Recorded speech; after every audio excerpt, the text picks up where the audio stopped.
Hi hello welcome to my channel. And ഇന്ന് മഴത്തോരും മുംബൈ സീരിയലിൻ്റെ എപ്പിസോഡ് വിശേഷങ്ങളാണ്. അങ്ങനെ സത്യമെല്ലാം മനസ്സിലാക്കിയ ബാലചന്ദ്രൻ്റെ മനസ്സ് വല്ലാണ്ടങ്ങ് തകർന്നു പോവുകയാണ് ഈ നിമിഷത്തിൽ. എന്തായാലും ഇത്രയും വർഷം തന്നെ ചതിച്ച് ഈ വൈജയന്തിയോടും വീട്ടുകാരോടൊക്കെ ഇതിനെല്ലാം പകരം ചോദിക്കണമെന്നാണ്. അങ്ങനെയൊക്കെ പറഞ്ഞുകൊണ്ടാണ് ബാലചന്ദ്രൻ അവിടെ നിന്ന് തിരികെ പോരുന്നത്. അങ്ങനെ ബാലചന്ദ്രനാണെങ്കിൽ തിരികെ വീട്ടിലെത്തിയതിന് ശേഷം വളരെ ഭയങ്കര ദേഷ്യത്തിലാണ് എല്ലാവരോടും പെരുമാറുന്നത്. ബാലചന്ദ്രൻ കയറി വന്ന ഉടനെ തന്നെ അലീന ഭയങ്കര സ്നേഹത്തോടെയാണ് സംസാരിച്ചത്.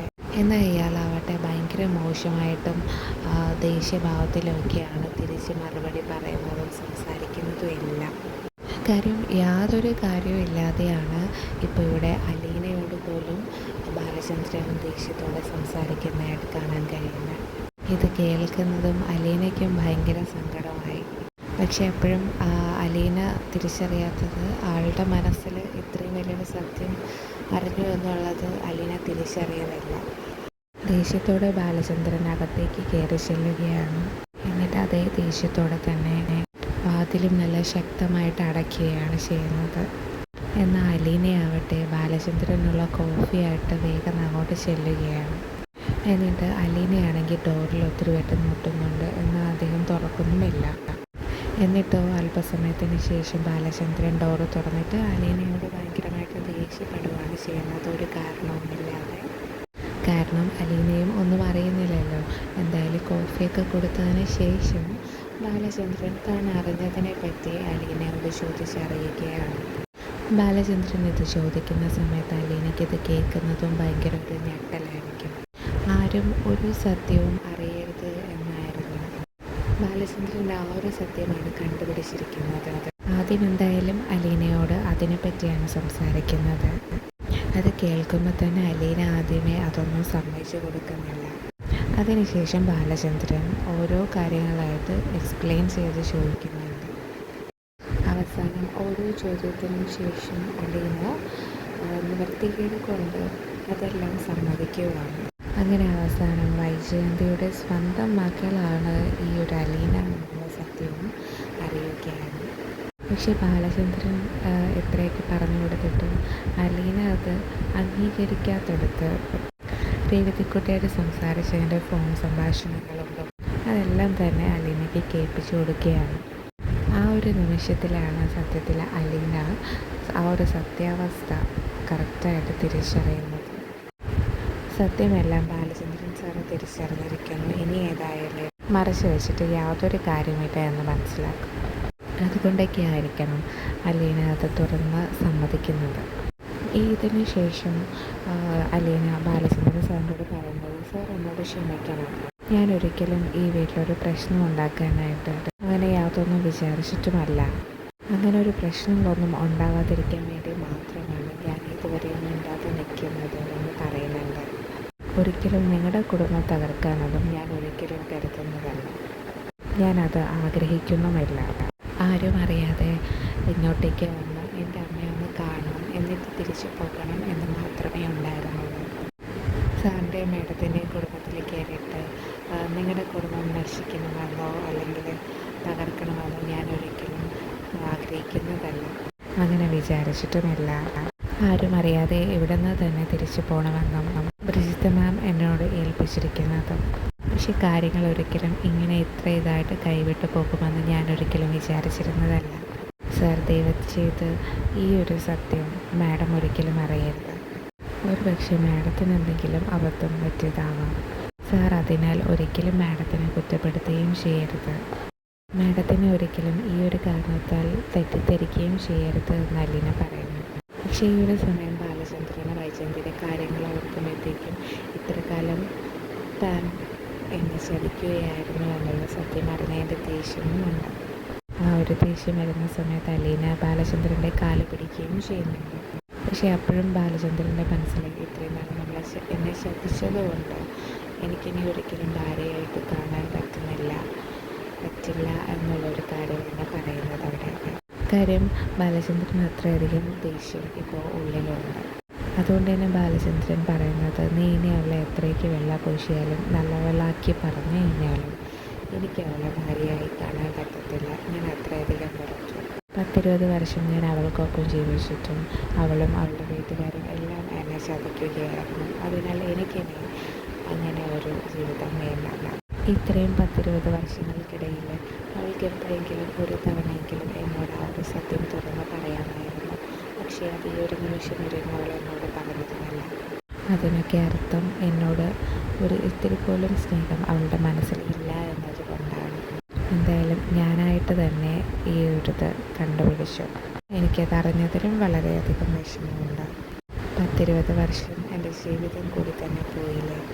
എൻ്റെ കുടുംബം പോലും അവൾ കാരണം നശിച്ചു. അല്ലെങ്കിലും അവളുടെ കൂടെ ഇത്ര നാൾ ജീവിച്ചിരുന്ന സമയത്താണെങ്കിൽ പോലും എനിക്കതൊരു ജീവിതമായിട്ട് തോന്നിയുമില്ല. ഇതൊരു വീടായിട്ടും എനിക്ക് തോന്നിയില്ല. സത്യം പറഞ്ഞാൽ എല്ലാവരും കൂടി തമ്മിലൊരു സ്നേഹം പോലും ഈ ഒരു വീട്ടിൽ ഉണ്ടായിരുന്നില്ല. എന്തോ ഒരു വലിയ കടമ തീർക്കും പോലെയായിരുന്നു ഇത്രയും കാലം അവൾ എൻ്റെ കൂടെ ജീവിച്ചത് തന്നെ. എൻ്റെ കാര്യം മാത്രമാണോ? അല്ലല്ലോ, നിൻ്റെ ജീവിതം കൂടിയല്ലേ അവളൊക്കെ നശിപ്പിച്ചിരിക്കുന്നത് എന്ന് അലീനയോട് ചോദിക്കുന്നുണ്ട്. 10-22 വർഷമായിട്ട് നിൻ്റെ ഈ ഒരു ജീവിതം പോലും ആ ഒരു അനാഥാലയത്തിലല്ലായിരുന്നു. നിൻ്റെ ജീവിതം കൂടെയല്ലേ അവർ നശിപ്പിച്ചത്. എല്ലാത്തിനും കാരണം അവളുടെ വീട്ടുകാരും അവളും തന്നെയാണ്. ഇവരെല്ലാം ഒത്തൊരുമിച്ചാണ് ഈ ഒരു ഇത് നടത്തിയിരിക്കുന്നത്. അപ്പോഴും അലീന പറയുന്ന ഒറ്റൊരു വാക്കെന്ന് പറയുന്നത്, എനിക്ക് ആരോടും യാതൊരു വിരോധമോ വിഷമമോ ദേഷ്യമോ ഒന്നും തന്നെയില്ല. അതുകൊണ്ട് തന്നെ ഞാൻ അധികം അങ്ങനെ ജീവിതത്തിൽ വലിയ സ്വപ്നങ്ങളൊന്നും കണ്ടിട്ടുമില്ല. അങ്ങനെ അലീനയും ബാലചന്ദ്രനും ഓരോ അവരവരുടെ കാര്യങ്ങൾ ഷെയർ ചെയ്ത് സംസാരിക്കുകയാണ്. ഈ ഒരു സമയത്താണ് ബാലചന്ദ്രൻ ആക്ച്വലി പെട്ടെന്നൊരു നെഞ്ചുവേദന വന്ന അദ്ദേഹം നെഞ്ചിൽ പിടിച്ചു വെച്ചിട്ട് ഭയങ്കരമായിട്ടുള്ള വേദനിക്കുന്ന രീതിയിൽ ഒരു സീൻ കാണിക്കുന്നത്. ആക്ച്വലി അദ്ദേഹത്തിനൊരു മൈനർ അറ്റാക്ക് വരുന്ന ആ ഒരു സീനാണ് ആ ദൃശ്യത്തിൽ കാണിക്കുന്നത്. ബാലചന്ദ്രനാകട്ടെ ഇങ്ങനെ ആ ഒരു ബുദ്ധിമുട്ടിലിരിക്കുന്ന സമയത്ത് അലീനയ്ക്ക് എന്താണ് ചെയ്യേണ്ടതെന്നും അലീനയ്ക്ക് അറിയാത്ത നിൽക്കുന്ന ആ ഒരു നിമിഷമാണ്. പെട്ടെന്ന് അങ്ങ് കുഴഞ്ഞു വീഴുകയാണ്. അലീനയ്ക്ക് എന്ത് ചെയ്യണം എന്ന് തന്നെ അറിയില്ല. ഈ ഒരു സമയത്താണ് ബാലചന്ദ്രൻ തളർന്നങ്ങ് താഴേക്ക് വീഴുകയാണ്. ഈ ഒരു സമയത്ത് പെട്ടെന്ന് തന്നെ ഒരു ആംബുലൻസിനെ വിളിച്ചു വരുത്തുകയും പെട്ടെന്ന് അതിലേക്ക് കയറ്റുകയും ചെയ്യുന്നുണ്ട്. അങ്ങനെ എത്രയും പെട്ടെന്ന് ബാലചന്ദ്രനെ ഹോസ്പിറ്റലിലേക്ക് എത്തിക്കുകയാണ്. മുത്തശ്ശിയോടും കാര്യങ്ങളെല്ലാം അറിയിക്കുന്നുണ്ട്. അതിനുശേഷമാണ് അലീന ബാലചന്ദ്രനെ കൊണ്ട് ഹോസ്പിറ്റലിലേക്ക് പോകുന്നത്.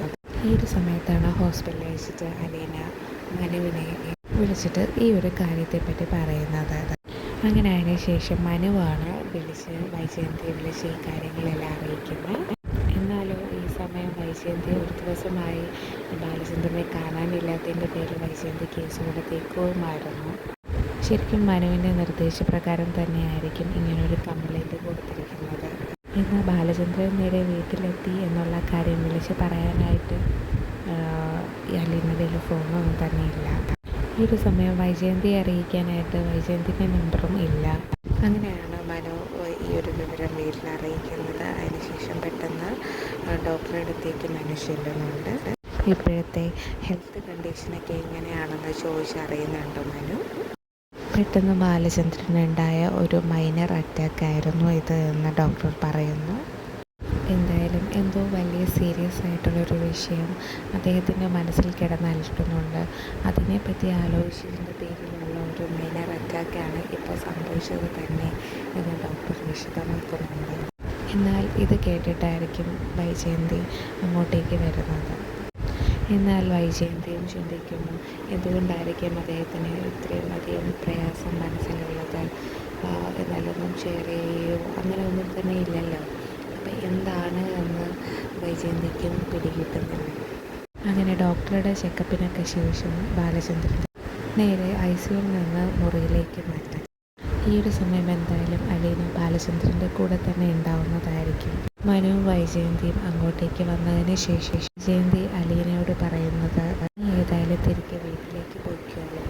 അമ്മ അവിടെ ഒറ്റയ്ക്കല്ലേ ഉള്ളൂ. അതുകൊണ്ട് നീ അങ്ങോട്ടേക്ക് പൊക്കോളൂ. ഞാനിവിടെ ബാലചന്ദ്രനെ കൂട്ടിയിരുന്നോളാം എന്ന് അലീനയോട് പറയുകയാണ്. എന്നാൽ ഇത് കേട്ട് ബാലചന്ദ്രൻ ഉടനെ പറയുന്നത് അതിന് സമ്മതിക്കുന്നതുമില്ല. വൈജയന്തി അവിടെ ഇരിക്കാനായിട്ട് ബാലചന്ദ്രന് താല്പര്യമില്ല. എന്നിട്ട് ബാലചന്ദ്രൻ പറയുന്നുണ്ട്, നീ തിരികെ വീട്ടിലേക്ക് പൊക്കോളൂ, എനിക്ക് കൂട്ടിന് അലീന നന്നാൽ മാത്രം മതിയാവും എന്ന് പറഞ്ഞിട്ട് വൈജയന്തി തിരിച്ച് പറഞ്ഞു വിടാനാണ് ബാലചന്ദ്രൻ നോക്കുന്നത്. ഇനി മറ്റെന്തെങ്കിലും ആവശ്യമുണ്ടെങ്കിൽ ഇവിടെ കൂട്ടിന് മനുവും ഉണ്ടല്ലോ, അതിനാൽ വേറെ വലിയ ആവശ്യങ്ങളൊന്നും ഇല്ല എന്ന് പറഞ്ഞ് വൈജയന്തി തിരികെ വീട്ടിലോട്ട് വിടുന്നു. ഈ പറയുന്നതെല്ലാം തന്നെ വൈജയന്തിയോട് വളരെ ദേഷ്യത്തിലുമാണ് പറയുന്നത്. അതുകൊണ്ട് ഇത് കേൾക്കുന്ന വൈജയന്തിക്കും വല്ലാത്ത സങ്കടം അനുഭവപ്പെടുന്നു.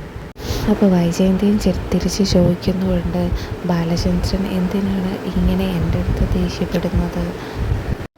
ഒന്ന് കാണാതായപ്പോഴത്തേക്കും ഞാൻ എന്തുമാത്രം വിഷമിച്ചു എന്നും ഒന്ന് കോള് ചെയ്തപ്പോഴത്തേക്ക് എടുക്കാതെ വന്നപ്പോഴും എന്തുമാത്രം വിഷമിച്ചു എന്ന് എനിക്ക് മാത്രമല്ലേ അറിയാവുള്ളൂ എന്നും പറയുന്നുണ്ട്.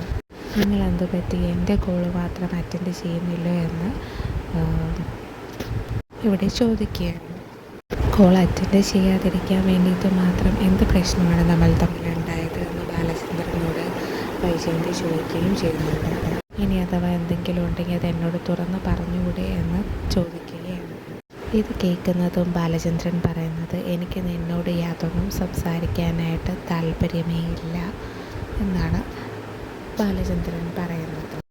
അങ്ങനെ ബാലചന്ദ്രൻ മനഃപൂർവ്വം വൈജയന്തിയെ അവിടെ നിന്ന് ഒഴിവാക്കുന്നതായിട്ട് തന്നെയാണ് വൈജയന്തിക്ക് മനസ്സിലാക്കുന്നത് കഴിയുന്നത്. വൈജയന്തി പോയതിന് ശേഷം മനുവും അങ്കിളിനോട് ചോദിക്കുന്നുണ്ട്, അതായത് ബാലചന്ദ്രനോട് ചോദിക്കുന്നുണ്ട്, എന്താണ് അങ്കിൾ ആൻറ്റിയോട് ഇത്രയും ദേഷ്യപ്പെടുന്നത് എന്ന്. എന്നിട്ട് മനു ചോദിക്കുന്നുണ്ട്, സത്യത്തിൽ ആൻറ്റി അല്ലേ ഇവിടെ നിൽക്കാനുള്ളത്, പിന്നെ എന്തിനാണ് അങ്കിൾ പറഞ്ഞു വിട്ടത് എന്ന് ചോദിക്കുന്നു. അപ്പോൾ ബാലചന്ദ്രൻ പറയുന്നു, നിനക്ക് എവിടെ ആൻറ്റി ആയിരിക്കാം, പക്ഷേ ഇനി എനിക്ക് അവൾ ആരും തന്നെ അല്ല എന്ന് പറഞ്ഞ് നിർത്തുകയാണ്. പക്ഷേ ഈ സമയം അത് വൈജയന്തി പുറത്തുനിന്ന് ഈ സംസാരിക്കുന്നതെല്ലാം കേൾക്കുന്നുമുണ്ട്. അതോർത്ത് വൈജയന്തി വിഷമിക്കുകയുമാണ്. അപ്പോൾ മനു ചോദിക്കുന്നുമുണ്ട്, എന്തിനാണ് അങ്കിൾ അങ്ങനെയൊക്കെ പറയുന്നത്? അതിന് മാത്രം യാതൊരു പ്രശ്നങ്ങളും നിങ്ങൾ തമ്മിലൂടെ ഉണ്ടായിട്ടില്ലല്ലോ. അപ്പോഴും മനു ചോദിക്കുന്നത്, അങ്കിള് ആ ഒരു ദിവസം എവിടെയാണെങ്കിൽ പോരുന്നത്? ആൻറ്റി വിളിച്ചിട്ട് പോലും അങ്കിൾ കോൾ എടുത്തിട്ടുണ്ടായിരുന്നില്ലല്ലോ, അതെന്താ കാര്യം എന്ന് ചോദിക്കുന്നത്. അപ്പോൾ ഉടനെ പറയുന്നത്, ഞാനൊരു ചതിയുടെ കഥ അന്വേഷിക്കാൻ പോയതാണ്. എല്ലാവരും കൂടെ എന്നെ 10-22 വർഷത്തോളം എന്നെ ചതിച്ചതല്ലേ, ആ സത്യാവസ്ഥ ഞാനത് തിരിച്ചറിഞ്ഞു. അങ്ങനെ എല്ലാവരും ചേർന്ന് എന്നെ പൊട്ടനാക്കുകയല്ലായിരുന്നു. അതിൽ ഈ വൈജയന്തിയും അവളുടെ വീട്ടുകാരുമുണ്ട്. അതോടെയാണ് ഞാൻ ഇവളെ വെറുത്തത്. എൻ്റെ അച്ഛനും മുത്തശ്ശനും എല്ലാവരും ചേർന്നിട്ട് എന്നെ ചതിക്കുകയായിരുന്നു. അങ്ങനെ എല്ലാ കള്ളങ്ങളും മറച്ചു വെച്ചാണ് അവളെ എനിക്ക് വിവാഹം ചെയ്ത് തന്നത് എന്നാണ് അവർ പറയുന്നത്. ഇത് ഓൾറെഡി പുറത്തു നിന്ന് വൈജയന്തി കേൾക്കുകയായിരുന്നു. ഈ കഥ കേൾക്കുമ്പോൾ തന്നെ വൈജയന്തി പെട്ടെന്ന് ഞെട്ടുകയാണ്. തൻ്റെ പഴയകാല കഥയെല്ലാം തന്നെ ഇദ്ദേഹം എങ്ങനെ തിരിച്ചറിഞ്ഞ് കഴിഞ്ഞു എന്നുള്ള സത്യം തിരിച്ചറിഞ്ഞപ്പോഴത്തേക്കും വൈജയന്തി വളരെയധികം വിഷമത്തിലും വളരെയധികം ടെൻഷനിലുമായി. എങ്ങനെയായിരിക്കും ബാലചന്ദ്രൻ ഈ സത്യങ്ങളെല്ലാം തിരിച്ചറിഞ്ഞത് എന്നായിരിക്കും ചിന്തിച്ചുകൊണ്ട് നിൽക്കുക വൈജയന്തി. എല്ലാ സത്യങ്ങളും തിരിച്ചറിഞ്ഞ സ്ഥിതിക്ക് ഇനി വൈജയന്തി എന്താ ചെയ്യേണ്ടത് എന്നറിയാൻ പറ്റാതെ ഷോക്കേറ്റ് നിൽക്കുകയാണ് വൈജയന്തി അവിടെ. എന്നിട്ട് ബാലചന്ദ്രൻ മനുവോട് ചോദിക്കുന്നുണ്ട്, ഈ നിൽക്കുന്ന അലീന ആരാണെന്ന് നിനക്കറിയാമോ? നിന്റെ മുത്തശ്ശൻ എന്തുകൊണ്ടാണ് വാശി പിടിച്ചത് ഇവളെ തന്നെ ഹോം നേഴ്സായിട്ട് വീട്ടിൽ കൊണ്ടുവന്നതെന്ന് നിനക്കറിയാമോ? അതെന്തുകൊണ്ടാണ് എന്ന് നിനക്ക് മനസ്സിലായിട്ടുണ്ടായിരുന്നു? അപ്പം മനു ഉടനെ ചോദിക്കുന്നുണ്ട്, എന്ത് കാര്യം? ഒരു കാര്യവുമില്ല ഞങ്ങളത് അവിടെ പോയ സമയത്ത് മുത്തശ്ശൻ അലീനയെ കണ്ടുണ്ടോ, അവളോട് ജോലിക്ക് വരാൻ പറഞ്ഞു. അങ്ങനെയാണ് അവൾ വന്നത്. ഇത്രമാത്രമാണ് എനിക്കും അറിയാനുള്ളത്. അപ്പോൾ ഉടനെ ബാലചന്ദ്രൻ പറയുന്നത്, മനു നിനക്കറിയാവുന്ന കഥയാണ്, എന്നാൽ അതങ്ങനെയല്ല എന്ന് മനുവിനെ പറഞ്ഞ് മനസ്സിലാക്കിയിരിക്കുകയാണ്. അങ്ങനെ മനുവിനോട് പറയുവാണ്, ഇവളും നമ്മുടെ കുടുംബത്തിലെ ഒരു അംഗമാണ്. ആ ഒരു സമയമാണ് മനുവും ഞെട്ടുന്നത്, എന്താണ് ഇതിൻ്റെ കഥയെന്ന്. അപ്പോഴാണ് ഉടനെ മനു ചോദിക്കുന്നത്, എന്താ അങ്കിൾ എന്തൊക്കെയാണ് ഈ പറയുന്നത് എന്ന് തിരിച്ച് ചോദിക്കുന്നത്. അപ്പോൾ ഉടനെ ബാലചന്ദ്രൻ പറയുന്നു, അതേടാ, എൻ്റെ ഭാര്യയ്ക്ക്, അതായത് നിൻ്റെ ആൻറ്റിക്ക്, അതായത് എൻ്റെ കല്യാണത്തിന് മുന്നേ 10-22 വർഷങ്ങൾക്ക് മുന്നേ അവൾക്ക് ജനിച്ച കുഞ്ഞാണത്. ഈ ഒരു നിമിഷം മനു അത് കേൾക്കുന്നത് ഒരു ഞെട്ടലോടെയാണ് അവളെയും നോക്കുന്നത്. അപ്പോൾ വൈജയന്തിക്കും പെട്ടെന്ന് ഷോക്കാവുന്നതാണ്. എന്ത്, അലീന എൻ്റെ മോളാണെന്നാണോ? എന്നിട്ട് ബാലചന്ദ്രൻ പറയാണ്, നിൻ്റെ ആൻറ്റി ഇത്ര കാലം എല്ലാവരും പറഞ്ഞ് വിശ്വസിപ്പിച്ച് എന്നെയും ചതിച്ച് വെച്ചിരിക്കുകയായിരുന്നു. ആ ഒരു കുഞ്ഞ് മരിച്ചുപോയി എന്നാണോ വെച്ചിരുന്നത്? പക്ഷേ അങ്ങനെയല്ല. പക്ഷേ ആ ഒരു സമയത്ത് തന്നെ നിൻ്റെ മുത്തശ്ശനും അമ്മാവനും കൂടി ചേർന്ന് ഈ അലീനയെ ഒരു ഓർഫനേജിലാണ് കൊണ്ടാക്കിയത്. അന്ന് മുതൽ 22 വർഷത്തോളം അവൾ ആ ഓർഫനേജിൽ തന്നെയാണ് ജീവിച്ചിരുന്നത്. ആ ഒരു ഓർഫനേജിൽ നിൻ്റെ മുത്തശ്ശൻ കുറേയധികം സഹായങ്ങളും ചെയ്തിട്ടുണ്ട്. കാരണം ഇവൾ അവിടെ വളർന്നത് കൊണ്ടുമാണ്. ഇവൾ എപ്പോഴും ജീവനോടെ ഉണ്ട് എന്നുള്ളൊരു കാര്യം നിൻ്റെ ആന്റിക്ക് ഇപ്പോഴും അറിയത്തില്ല. പക്ഷേ ഇവൾ ഇത്രയും വലിയൊരു ചതി എന്നോട് ചെയ്തു. ഇത്രയും വർഷങ്ങൾക്ക് മുന്നേ അവൾക്ക് ഇങ്ങനെ ഒരു അബദ്ധം പറ്റി എന്നൊരു വാക്കെങ്കിലും അവൾക്ക് എന്നോട് പറയണമായിരുന്നു. പക്ഷേ അവളത് ചെയ്തില്ല. എന്നെ ആ ഒരു നിമിഷം വരെയും എന്നെ ചതിക്കുകയല്ലായിരുന്നു എന്ന് മനുവിനോട് പറയുന്നു. അങ്ങനെ അതെല്ലാം മറച്ചു വെച്ചാണ് എല്ലാവരും കൂടെ ചേർന്ന് എന്നെയും കൂടെ ചതിച്ചത്. ഇനിയും ഞാനതിന് ഒരു ചതിക്കപ്പെട്ട കോമാളിയായി അവളുടെ ജീവിതത്തിൽ കടിച്ചു തൂങ്ങി ഞാൻ നിൽക്കണം. ഈ ഒരു സമയത്ത് തന്നെ വൈജയന്തി എല്ലാം അറിഞ്ഞ് വളരെയധികം അങ്ങ് തകർന്നു പോവുകയാണ് മനസ്സ്. ഈ അലീന സ്വന്തം മക്കളാണെന്ന് അറിഞ്ഞത് കൂടെ തന്നെ വൈജയന്തിക്ക് എന്ത് ചെയ്യണമെന്നറിയാതെ അവൾ ടെൻഷനിലാവുകയാണ്. കാര്യം അലീന വീട്ടിൽ വന്ന അന്ന് മുതൽ ആ ഒരു നിമിഷം വരെയും വൈജയന്തി അലീനയോട് വളരെ ക്രൂരമായും മോശമായുമാണ് പെരുമാറിയിട്ടുള്ളത്. ആ ഒരു പശ്ചാത്താപവും വിഷമവും എല്ലാം ഇവിടെ, അതായത് വൈജയന്തിയുടെ മനസ്സിലും ഉണ്ടായിരുന്നു. അപ്പോൾ വൈജയന്തി ചിന്തിക്കുന്നതും അപ്പോൾ ഇത്രയും നാൾ എൻ്റെ വീട്ടുകാരും എന്നെ ചതിക്കുകയായിരുന്നു. അപ്പോൾ താൻ പ്രസവിച്ച ആ ഒരു കുഞ്ഞ് ഇത്രയും നാൾ താൻ അറിയാതെ അനാഥാലയത്തിൽ തന്നെയാണ് വളർന്നത് എന്നറിയുമ്പോഴും അതിൻ്റെ വിഷമവും ഉള്ളിലൊതുക്കുകയാണ് വൈജയന്തിയോട്. അങ്ങനെ ഈ ഒരു ന്യൂസ് അറിഞ്ഞതിന് ശേഷം വളരെ വിഷമത്തോടെയാണ് വൈജയന്തി തിരിച്ച് അവളുടെ വീട്ടിലേക്ക് മടങ്ങുന്നത്. കൂടാതെ അലീനയെ കുറ്റപ്പെടുത്തുകയും വിഷമിപ്പിക്കുകയും ചെയ്തതിൻ്റെ ആ ഒരു കുറ്റബോധവും വൈജയന്തിയുടെ മനസ്സിൽ കിടന്നലട്ടുകയായിരുന്നു ആ പോകുന്ന വഴിയോളം. ഈ ഒരു സമയം നേരെ വൈജയന്തി വീട്ടിലേക്ക് എത്തി കരഞ്ഞുകൊണ്ടാണ് വീട്ടിലേക്ക് കയറുന്നത്. വൈജയന്തി അങ്ങനെ വീട്ടിൽ കയറി നേരെ മുത്തശ്ശിയെ കാണാനായിട്ടാണ് പോകുന്നത്. ഇതിന് ശേഷം അപ്പം എന്താ വിശേഷങ്ങളെന്നുള്ളത് നമുക്ക് അടുത്ത എപ്പിസോഡിൽ കാണാം. അതുവരെ എല്ലാവർക്കും ബൈ ബൈ.